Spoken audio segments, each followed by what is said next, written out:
নবী সাহাবাদেরকে কঠিন পরীক্ষা আল্লাহ বানিয়েছে।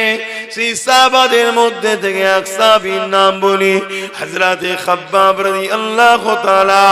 আমার নবীকে নবী বলে, আল্লাহকে আল্লাহ বলে ঈমানের নূরের কালেমা পড়ে নিয়েছে। এই কালেমা পড়ে নেওয়ার খবরটা আল্লাহ পাক জালিমদের কানে পৌঁছে দিয়েছে। জালিমরা এবারে খাব্বাবকে ডেকেছে। হযরতে খাব্বাবকে জিজ্ঞাসা করে, এ খাব্বাব রে, শুনলাম নাকি মুহাম্মদ রাসূলুল্লাহ দলে চলে গেছো। হযরতে খাব্বাব চিন্তা করতে লেগেছে, আমি যদি সত্য কথা বলে দিই এই জালিমরা আমাকে জানে মেরে দিতে পারে, আর মিথ্যা কথা যদি বলি আমার আল্লাহ পাক নারাজ হয়ে যাবে। আমি খাব্বাব আমার জান দিয়াকে পছন্দ করি, আমার আল্লাহকে নারাজ করা পছন্দ করি না। এটাই তো পরীক্ষা আল্লাহর বান্দা হিসাবে, আমার আল্লাহকে আমরা নারাজ করব না। এতে আজকে দুনিয়া আমাদেরকে যদি মেরে ফেলে আমরা মরে যাওয়াকে পছন্দ করে নেব, আল্লাহ পাককে নারাজ করব না। হযরতে খাব্বাব বললেন, হ্যাঁ আপনি যেটা শুনেছেন সত্য শুনেছেন। হযরতে খাব্বাবকে জালিমরা জুলুম করা শুরু করে দিল। মুহাম্মদ রাসূলুল্লাহ দল ছেড়ে দাও, মুহাম্মদ রাসূলের সাথে ছেড়ে দাও, আমাদের দিকে চলে আসো, আমাদের সাথে চলে আসো, আমরা তোমাকে অনেক সম্মানিত করব, অনেক পদ দেব, অনেক অর্থ দেব। এ যুবক মন দিয়ে শুনবেন, কারণ আজকের দিন এই ঘটনা তোমার আমার সঙ্গে ঘটতে শুরু হয়েছে। সেদিনও দুটো দল ছিল, একটা রহমানের একটা শয়তানের। রহমানের দলে আমার রাসূল পাক সাল্লাল্লাহু আলাইহি ওয়াসাল্লাম, জোরে বলুন সুবহানাল্লাহ। আর নবী পাকের কথাই সাহাবারা এসেছে। নবী কি বলছিলেন? ইনসাফের কথা, ইনসানিয়াতের কথা, মানবতার কথা, গরিবের অধিকারের কথা, দুঃখীদের কথা, এতিমের অধিকারের কথা, বিধবার কথা, সন্ত্রাসকে বন্ধ করো, জুলুমকে বন্ধ করো, অত্যাচার বন্ধ করো। এটা আমার রাসূল মেসেজ দিচ্ছিলেন। আর আবু জেল, উতবা, সাইবা শয়তানের লোকেরা কি করছিল? তারা গরিবদেরকে লুটতো, জুলুম করত, খুন করত, নারীদেরকে বাজারে নিয়ে বিক্রি করত, বাচ্চা বাচ্চা কন্যা সন্তানকে জ্যান্ত পুঁতে দিত। তারা এমন করে সমাজে গরিব ঘরের ছেলেদের গলায় কোমরে বেল্ট লাগিয়ে বাজারে নিয়ে যে নিলামে তুলে বিক্রি করত। বলো আজকেও আবু জেল আছে না নাই? কথা বলো। আজকের জালিমরা এরকম করছে না করে না? হালকা হলেও করছে না করে না? অ্যাকচুয়ালি এনআরসিটা কি? এনআরসিটা হলো এই লেবার, গরিব লেবারকে গোলাম বানানো। খাঁচার মধ্যে ভরে দাও, বড় বড় কোম্পানি আসবে যে আমার আজকে অমুক এলাকার পাহাড়টা ভাঙার ব্যাপার আছে, বড় বড় কোম্পানি, আমার 10,000 লেবার লাগবে, 10,000 গরিবকে নিয়ে যাবে, নিয়ে যে ভাঙাবে, কিছু খেতে দেবে। এটা শীতকালের সময় ছিল, আজকে একটু পদ্ধতি চেঞ্জ হচ্ছে। এই কথা বুঝছেন? ইসলাম বলছে এই সকল জালিমদের বিরুদ্ধে লড়াই করা ফরজ। এই শিক্ষাটা আমি আজকে আপনাদেরকে দিচ্ছি, অনেক জায়গায় দিচ্ছি। আর যখন এই কথাগুলো আপনাদেরকে শিখাই, আজকের যারা আবু জেহেল আছে তখন আমার উপর রেগে যাচ্ছে। এইসব কথা বলার কি দরকার? নামাজের কথা নেই, রোজার কথা নেই। আরে নামাজ তো ব্যক্তি জীবনের ইবাদত, তা নামাজের কথা একে শোনাবো কেন? নামাজ আমি পড়ছি, আমি জানি। নামাজের ট্রেনিং তো বাপ মাকে দিতে হয়, ওটা তো বাপ মার কাজ। কিন্তু নামাজ পড়ার পরেও ৭২টা দল জাহান্নামে যাবে, সেই শিক্ষাটা তো আমাকে দিতে হবে। কথা মাথায় ঢুকছে তো নাকি? আল্লাহ নবী যখন মক্কা জমিনে অত্যাচার জুলুমের বিরুদ্ধে মানুষকে বোঝাতে লাগলো, ওই সময় দলে দলে মানুষ আমার রাসূলুল্লাহ দিকে আসতে লাগলো। তার মধ্যে থেকে প্রথম যারা এসেছিল তাদের উপরে প্রচন্ড জুলুমটা বেড়েছিল। আমি একটা উদাহরণ দিচ্ছি। আমি যখন জুলুমের বিরুদ্ধে বলছিলাম, প্রথম যারা এসেছিল রাসূলুল্লাহর গোলামের দিকে, তাদের উপর জুলুম বেড়েছিল না কমেছিল? আজকে তুলনামূলক একটু লোক আস্তে আস্তে আরো যারা বাড়ছে, হালকা হচ্ছে না কম বাড়ছে? এখন কিন্তু হালকা হচ্ছে অনেক জুলুমটা। কথা বুঝে আসছে না? কেন? তারাও ভাবছে যে পাল্লা ভারী হচ্ছে। শুনছেন? এ নওজওয়ানেরা, আল্লাহ নবী সাহাবী হযরত খাব্বাব রাদিয়াল্লাহু তাআলা তিনি ইসলামের প্রথম জামানাতে ঈমানের কলেমা পড়েছিলেন, প্রথম সময়তে রাসূলুল্লাহর হাতে হাত দিয়েছিলেন। এই জন্য সাহাবী হুজুরের উপরে বড় জুলুম হয়েছিল। কেমন জুলুম হয়েছিল? আল্লাহ নবী সাহাবীকে নিয়ে গিয়ে আগুন তৈরি করেছে। মন দিয়ে শোনো যুবক, আগুন তৈরি করেছে। ওই আগুনের উপরে বসিয়ে দিয়ে আল্লাহ নবী সাহাবীকে বলতে লেগেছে, আল্লাহ ছেড়ে দাও, নবী ছেড়ে দাও। এদিকে আগুন ধরতে লেগেছে। ওই আগুনে সাহাবী হুজুরের কোমরের গোশতখানা পুড়তে শুরু করেছে। যেমন আমরা কাবাব যখন তৈরি করি, ওই আগুনে গোশত পুড়ে পুড়ে রস বাইর হয়, সাহাবীর শরীর থেকে পানি রস বেরোচ্ছে। ওই গোশত থেকে পানি বেরিয়ে বেরিয়ে আগুনখানা বন্ধ হয়ে যায়। আবার সাহাবীকে আগুন থেকে সরিয়ে আবার আগুন জ্বালিয়েছে, আবার সে আগুনে নিয়ে যে বসিয়ে দিয়েছে। এ যুবক, আল্লাহ পাওয়া অতটা সহজ নয় গো, রাসূল পাওয়া অতটা সহজ নয় গো, আল্লাহর প্রেমিক অতটা সহজ নয় গো। আল্লাহ তার প্রেমিকদেরকে পরীক্ষা নেবে গো। আল্লাহ তার প্রেমিকদেরকে পরীক্ষা নিয়েছে, সেই নিদর্শন আল্লাহ দুনিয়াকে দেখিয়ে দিয়েছে। আমার ভালোবাসার দাবি শুধু করলে হয় না, আমার যারা প্রেমিক হয় তাদের মধ্যে থেকে দেখো খাব্বাবকে, যে খাব্বাব আমি আল্লাহ আমাকে ভালোবেসেছিল বলে, আমার রাসূলুল্লাহকে ভালোবেসেছিল বলে, তাকে জালিমরা নিয়ে যে আগুনের উপরে বসিয়ে দিয়েছিল।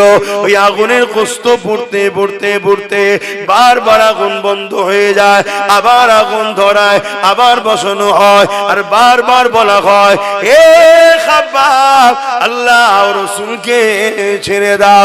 এ দুনিয়ার মানুষেরা শোনো, আমার প্রেমিক যারা হয় তারা কখনো আমি আল্লাহ রাসূলকে ছাড়ে না। হযরত খাব্বাব প্রমাণ দিয়ে দিয়েছে, তিনার কোমরের গোশত পুড়ে পুড়ে পুড়ে পুড়ে পুরো কোমরটা প্লেন হয়ে গেছে, হাড় বেরিয়ে পড়েছে, তথাপিও তিনি আল্লাহ ও রাসূলকে ছাড়ে রে। আরো জোরে বলুন সুবহান।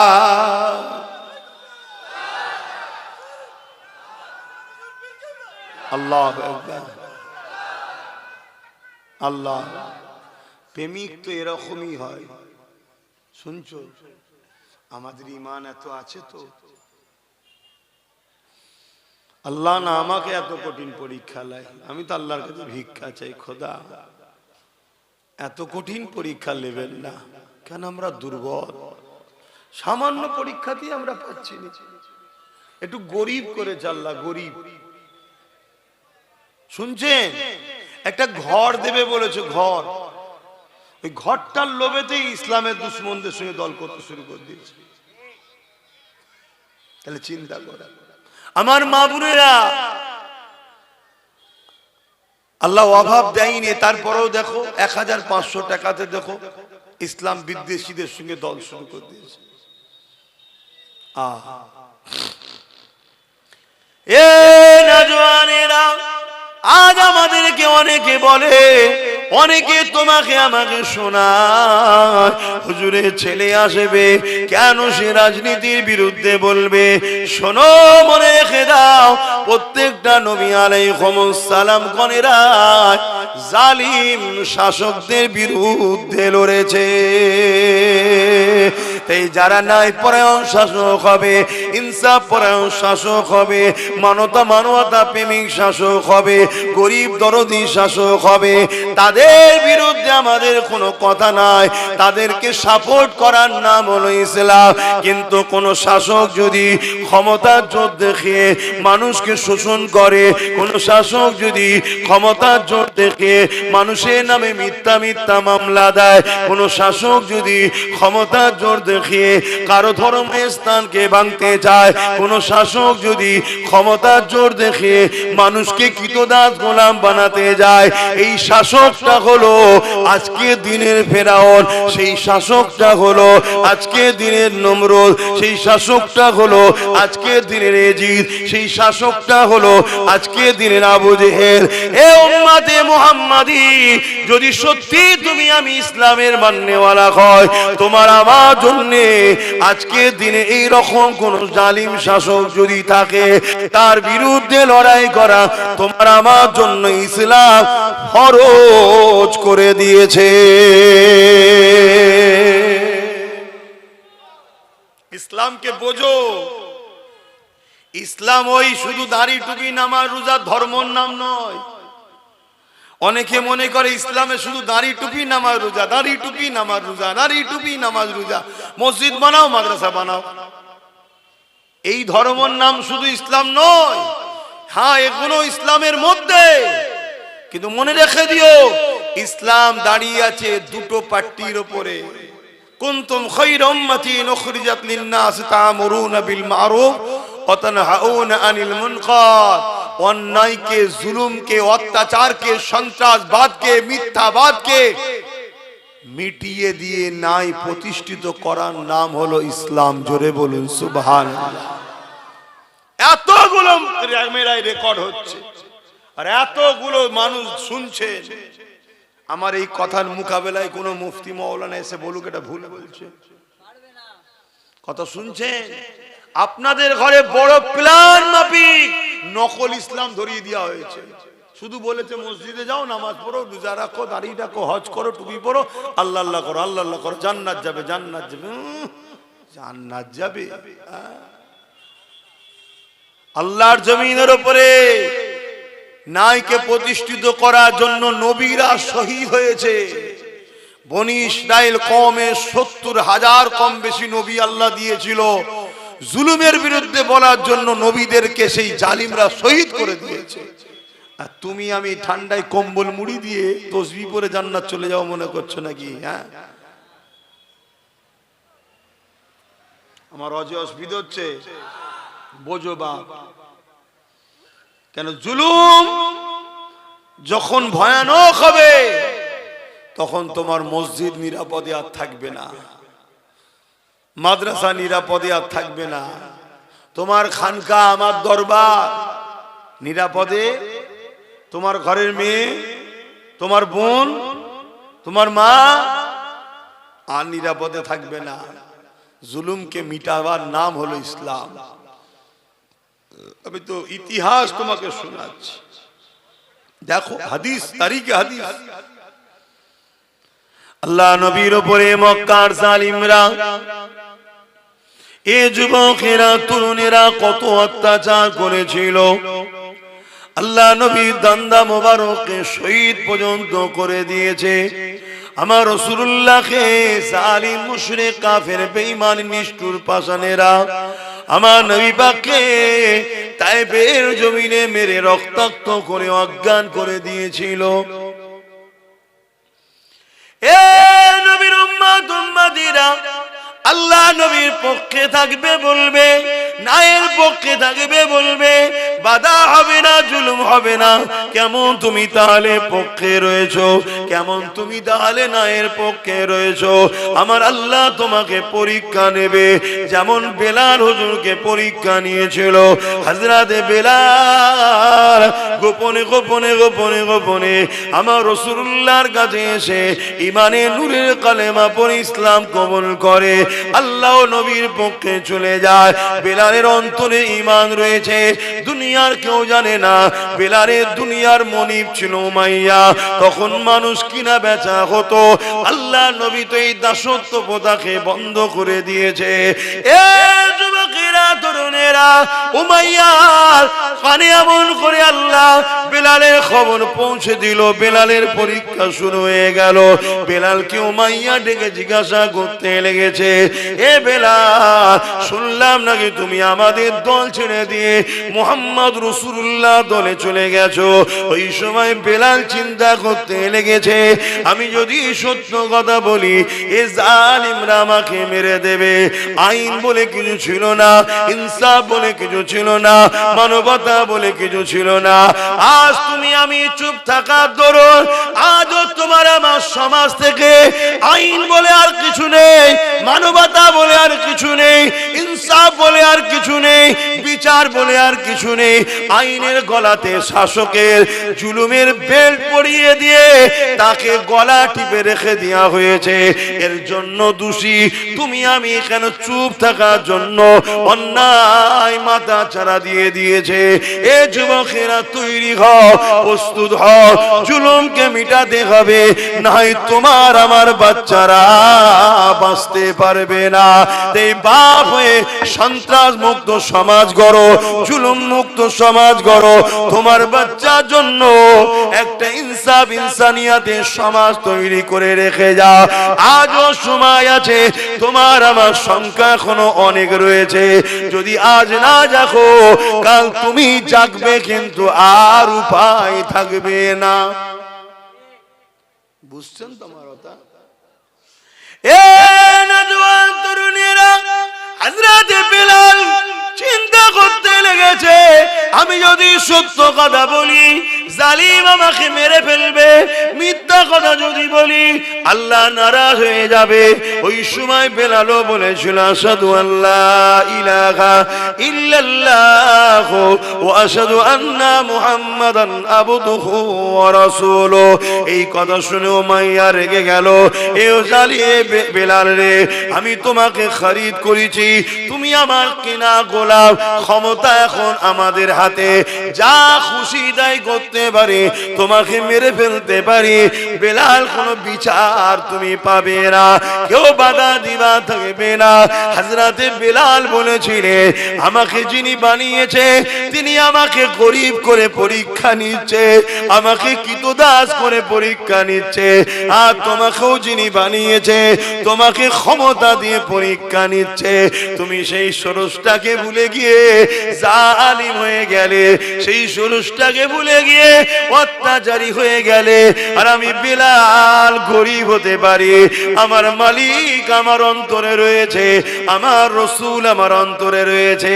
আমি বেলাল আল্লাহ রসুলের জন্য আল্লাহর পরীক্ষায় আস্তে আস্তে জীবন দেয়া পছন্দ করি, তথাপিও তোমাদের সঙ্গে গিয়ে শান্তি সাম্রাজ্য নিতে, তোমাদের সঙ্গে গিয়ে ধন দৌলত নিয়ে আরাম আয়েশের জিন্দেগি চাই না। কারণ এই দুনিয়া দুদিনে, আমি বিলাল আল্লাহ রসুলকে হৃদয়ে রেখেছি, দুনিয়ার কোনো ক্ষমতা নাই আমার হৃদয় থেকে আল্লাহ রসুলকে বার করে দিতে পারবে।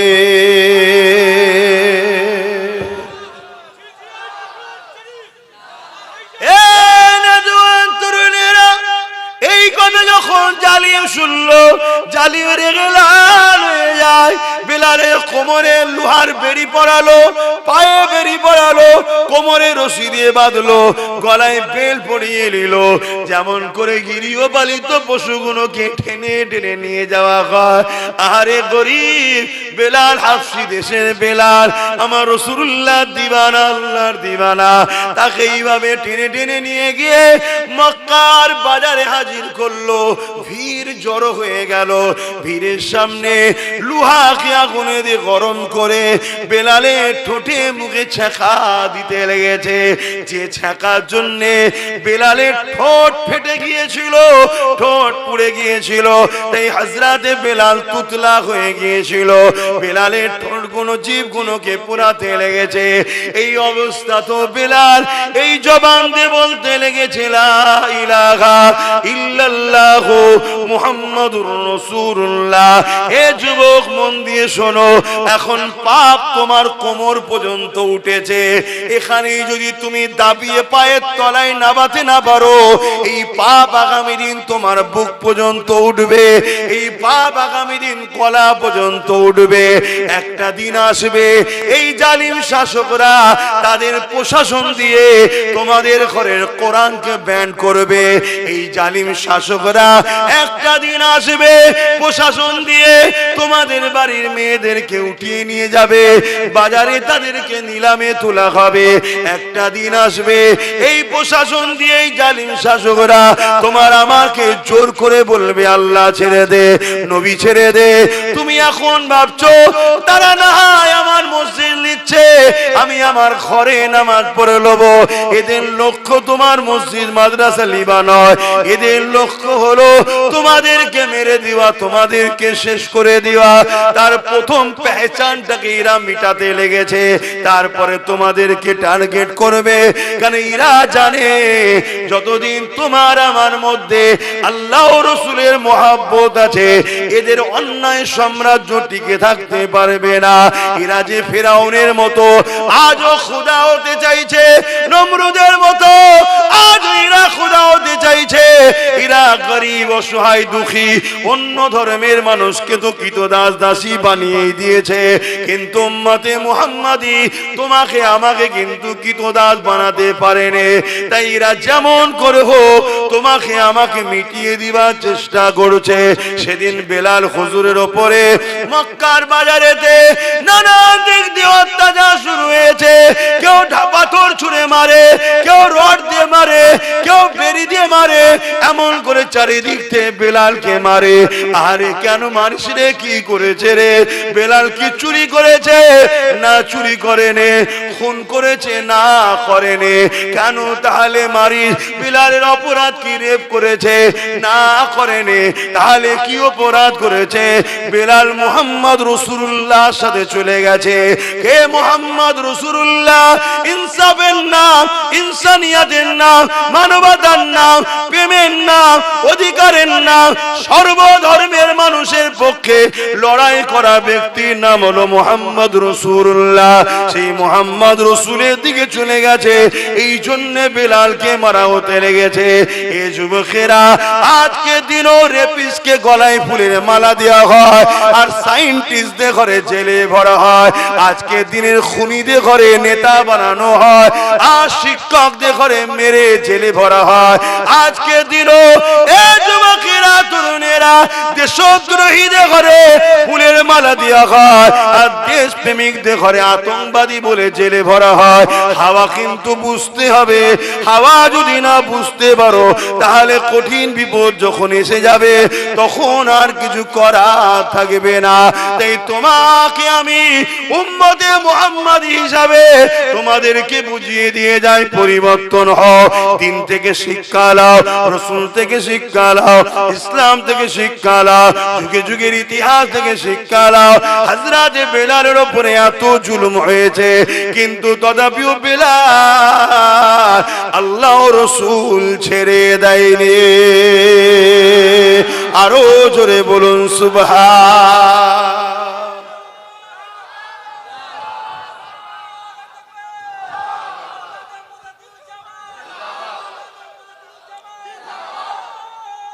আল্লাহ, আমার ভাইয়েরা, আমার আলোচনায় অসুবিধা হচ্ছে আপনাদের?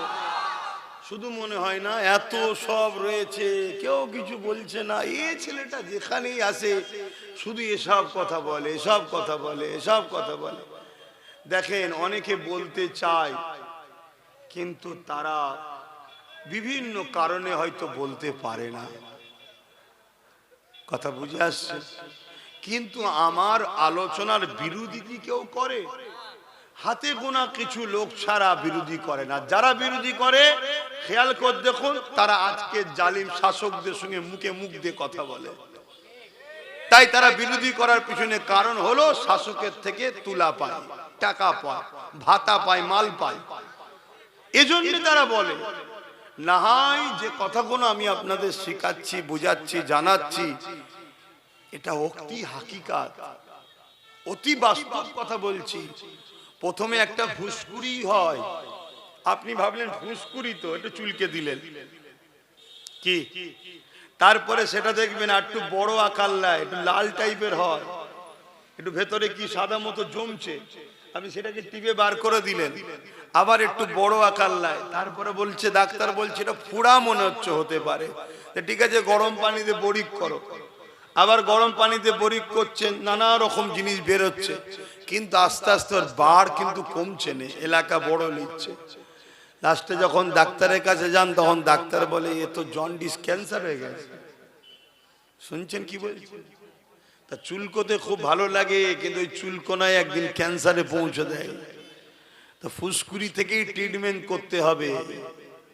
গাছ যখন বিষাক্ত গজাচ্ছে কি গোড়া সমেত তুলে ফেলে দাও, না ওই গাছের ফল তোমার আমার ছেলে খেয়ে একদিন মরবে। কিছু বুঝতে পারছো? আর এলাকায় যতগুলো বিষাক্ত গাছ আছে প্ল্যান করো, টার্গেট করো, দেখো কোথায় কোথায় আছে, সুযোগ পেলে ধরে তুলে ফেলে দাও একেবারে। কথা বুঝে আসছে না? নাই গোড়া সমেত তুলবে যাতে কোনো না শ্বাস টাস আর বার করতে পারে, একদম শেষ করে দাও। কথা শুনছেন আমার? হ্যাঁ, আর আমি দায়িত্ব নিচ্ছি, কোনো পাপ হবে না, পুরো দায়িত্ব নিয়ে বলে যাচ্ছি, কোনো পাপ নেই। কথা কিছু বুঝে আসছে না? না হাই দেখেন আমার কথাই মনে হচ্ছে হুজুর কি বলছে। আল্লাহর জাত পাকের কসম করে বলছি, যার কুদরতি হাতে আব্বাস সিদ্দিকীর জান আছে, তার জাত পাকের কসম করে বলছি কোনো পাপ হবে না। কথা কিছু মাথায় ঢুকলো? হ্যাঁ।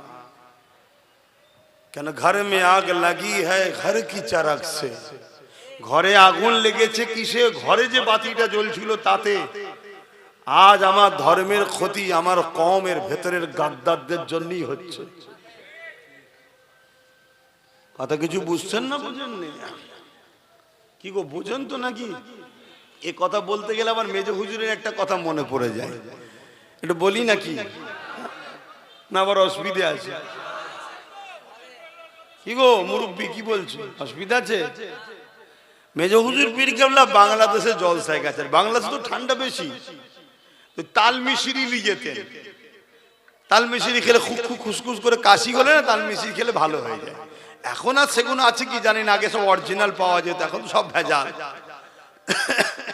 নেতা ভেজাল তো আর মাল ভেজাল হবে না, এর কি মানে আছে? নেতা ভেজাল হওয়ার জন্যই তো মাল ভেজাল হয়ে যাচ্ছে, সব তো ওখান থেকেই চলছে। তো ওই সময়ে ওই তালমিশরি শুধু চুরি হয়ে যাচ্ছে। মেজ হুজুর বলছে, বাবা আমি সফরে এসেছি, এক দেশে পাওয়াও যায় না, কোথা ঠান্ডা ঠান্ডা লেগে যাবে, কারা খাচ্ছিস রে বাবা? সবাই বলে হুজুর আমি জানি না, হুজুর আমি জানি না। মেজ হুজুর বললেন, যে চোর ধরে দেবে তাকে একটা গোটা ফাইল দেবো। ব্যাস, সবাই চোখ বন্ধ করে আছে, ঘুমোই নে, ধরতে পারলেই গোটা ফাইল পাবো। এ নাই ঝেড়ে ঝুড়ে একটু একটু করে খাচ্ছি, গোটা ফাইল হয়ে যাবে। একদিন যায় আর চুরি হয়নি, দুদিন যাই চুরি হয়নি, 3 দিন যাই চুরি হয়নি, চতুর্থ দিনে একজন লোভ সামলাতে পারে না, ভাবছে সব ঘুমোচ্ছে, সুরসুর করে যে যেই খেতে গেছে, আর ধরে ফেলেছ তো, বলছে হুজুর চোর ধরে ফেলেছি। কে? এদিকে নিয়ে আসো। এসেছে। কি গো বাবা, তুমি তো বলতে পারো যে হুজুর একটু খাবো, তা বললাম নুকে নুকে খাই। বলছে হুজুর আমি সত্যি বলছি, হুজুর আমি কোনোদিন খাইনি, ভাবছিলাম সবাই ঘুমোচ্ছে আজকে একটু খেয়ে নি। আমি বুঝে উঠতে পারিনি হুজুর, আমি সাদামাটা লোক একদম। কি লোক? সাদামাটা লোক, বুঝে উঠতে পারিনি। হুজুর জিজ্ঞেস করছে ছেলে পুলে কটা? বলছে 5টা। বলছে সাদামাটা লোক তো 5টা ছেলে হলো কি করে? বোঝার ব্যাপার আছে। তাহলে এই জন্য আমি জিজ্ঞেস করছি, বুঝতে পারছেন না নাকি? সব বোঝে, আর এই জায়গাটা যদি না বোঝো তাহলেই তো দুঃখ নাকি? হ্যাঁ, সব বোঝে, সব জায়গায় বুঝতে জানে, লাভ লুসকান সব বোঝে। আর দিনের বেলায় বলছো, ইসলামের বেলায় বুঝতে পারছো নি, তাহলে তো সমস্যা হবে নাকি? হ্যাঁ, আমার আওয়াজ বুঝতে পারছেন? হ্যাঁ বুঝে। আল্লাহ পরীক্ষা নেবে, কঠিন কঠিন পরীক্ষা আসবে। যেমন আজ উম্মতদের জন্য ভয়ানক পরীক্ষা। একদিকে বিজেপি সরকার হুমকি দিচ্ছে মুসলমানদের তাড়িয়ে দেবো, এনআরসি করবো, এটা করবো, ওটা করবো, মোল্লাদেরকে মেরে দাও, কেটে দাও, হ্যান করো, ত্যান করো। অপরদিকে আবার যাকে ভালোবেসে আমরা দল করেছিলাম, সেও আবার বিজেপির আইনকে মেনে নিয়েছে। করেছে না? করেন? তাহলে কোন কঠিন পরীক্ষায় এসে গেলাম বলো? একদিকে না হয় ওর জ্বালায় এর সাথে ছিলাম, কি ওর জ্বালাতেই ছিলেন তো নাকি, আবার ইও ওর সাথে হাত মিলিয়ে দিয়েছে। দেখুন কত কঠিন পরীক্ষা। পরীক্ষা না? পরীক্ষা না? হ্যাঁ। আবার কালকে দেখবেন অনেকে বুঝাবে, এই ওরম করতে যাসনি, বিজেপি চলে আসবে, এলে দাঁড়িয়ে রাখতে পারবি নি, টুপি পরতে পারবি নি, তাড়িয়ে দেবে। এটাও একটা পরীক্ষা।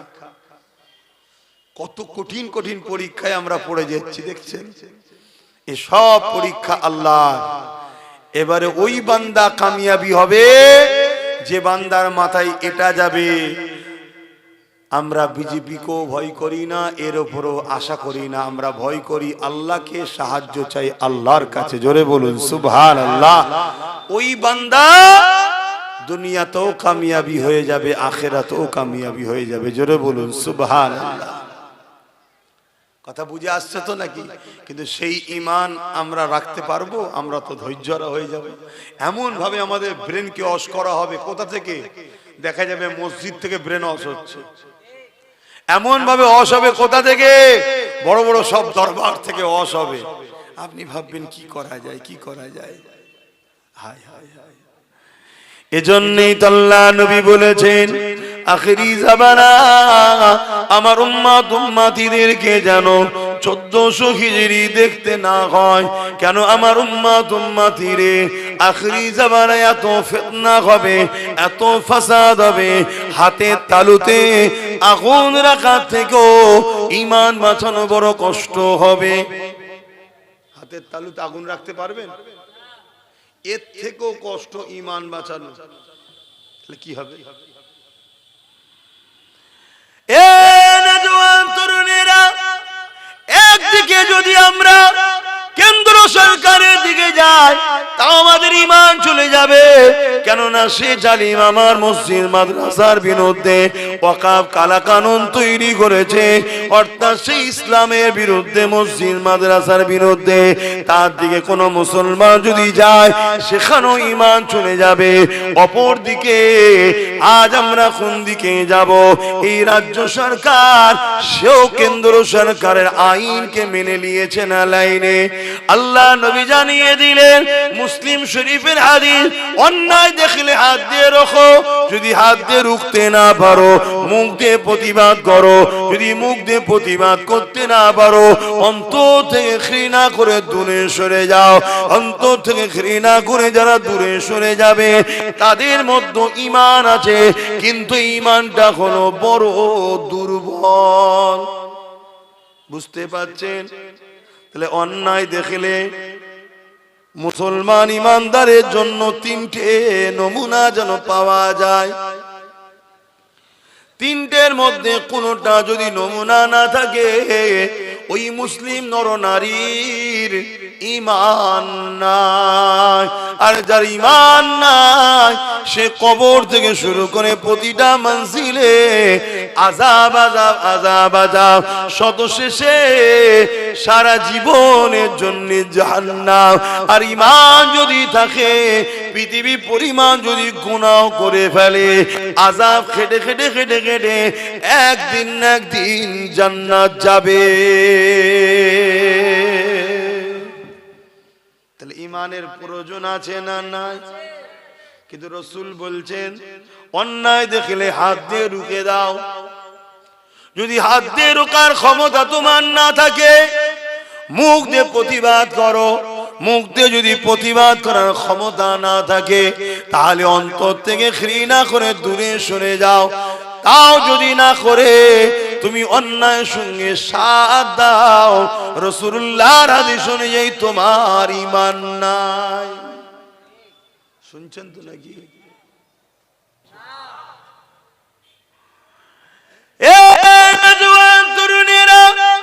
যুগে যুগে আমরা মসজিদ বানিয়েছি গাটের পয়সা, মেহনতের হালাল পয়সা দিয়ে। ধনী লোকরাও যদি দান করে হালাল পয়সা থেকে দান করে। আমরা মুসলমানদের কাছ থেকে এমন করে নিজেরা মেহনতের পয়সা দিয়ে মসজিদ মাদ্রাসা কবরস্থান ঈদগাহকে বানিয়েছে। আজকের দিনে আমাদের ঈমানের পরীক্ষা আল্লাহ নিচ্ছে। এই মসজিদ মাদ্রাসাকে মিটাবার জন্য কেন্দ্র সরকার চক্রান্ত করছে, হ্যাঁ কি না? এটা ঈমানের পরীক্ষা। বান্দা তোরা কি করিস দেখব। আমি আল্লাহ আমার দিনের জন্য যথেষ্ট। এ যুবকেরা, এ আমার নবী পাকের প্রেমিকেরা, যুগে যুগে আল্লাহ পরীক্ষা নিয়েছে। এমন করে যে যখন ইসলামের বিরোধী করেছিল, শরাবকে আবার জায়েজ করে দিয়েছিল, নিকায়ে মোতাকে আবার জায়েজ করে দিয়েছিল, কন্ট্রাকচুয়াল বিবাহ 1 মাসের জন্য 1 বছরের জন্য যেটা আমার রাসূলুল্লাহ হারাম করে দিয়েছিলে, এটাকে নতুন করে এজিদ আবার এটাকে প্রতিষ্ঠিত করে দিয়েছিল। ইমামে হোসেন পাক বললেন, এজিদ রাজনীতির নামে ইসলামের বিরোধী করছে, তার সঙ্গে আমি হোসেন কখনো আপোষে যেতে পারি না। তার বিরোধী করতে শুরু করে দিলে, যখনই বিরোধী শুরু করলো, এজিদ ইমামে হোসেন পাককে বলতে লাগলো, এ হোসেন, মক্কা মদিনা তুমি নিয়ে নাও, বাকি সব জায়গা আমার থাকবে, তুমি আমার বিরোধী করো না। ইমামে হোসেন পাক বলেছিলে, তামাম কায়নাত হলো আমার নানা জানে, তুমি আমাকে মক্কা মদিনার কি দেখাচ্ছ? আমি হোসেন আমার নানা দিনের দুশমনের সঙ্গে আপোষ করতে পারি না। এই লড়াই এমন জায়গায় দাঁড়িয়ে গেল, ইমামে হোসেন পাককে জালিমরা শহীদ পর্যন্ত করে দিল। আমার ইমামে হোসেন পাক শহীদ পছন্দ করলো, কিন্তু নানা দুশমনের সঙ্গে সাপোর্ট করলো না। এ উম্মতে মুহাম্মাদি, সেদিনও দুটো দল ছিল, একটা হলো এজিদ বাহিনী যারা হলো শয়তানের দিকে, আর একটা হলো হোসেনের দিকে যারা হলো রহমানের দিকে। এজিদ ছিল জালিম শাসক। আজ তোমাদেরকে জিজ্ঞাসা করি, আমরা হোসেনের দিকে না এজিদের দিকে? আওয়াজ দিয়ে বলো। হোসেনের দিকে যদি হও, আজকে শয়তানের পক্ষে জালিম শাসক যারা রয়েছে, এরা হলো আজকের এজিদ। এদের সঙ্গে সাথ দিয়ে হোসেনি দাবি করলে হয় না, এদের বিরুদ্ধে লড়াই করে জীবন দিয়ে প্রমাণ করতে হবে আমরা হোসেনি মৃত্যুকে ভয় করি না।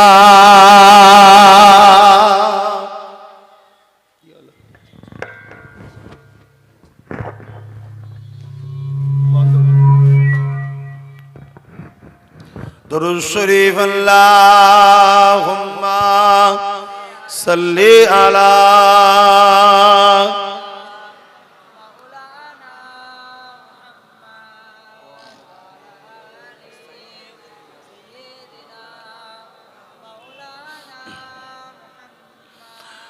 बारे बारे भाबी एका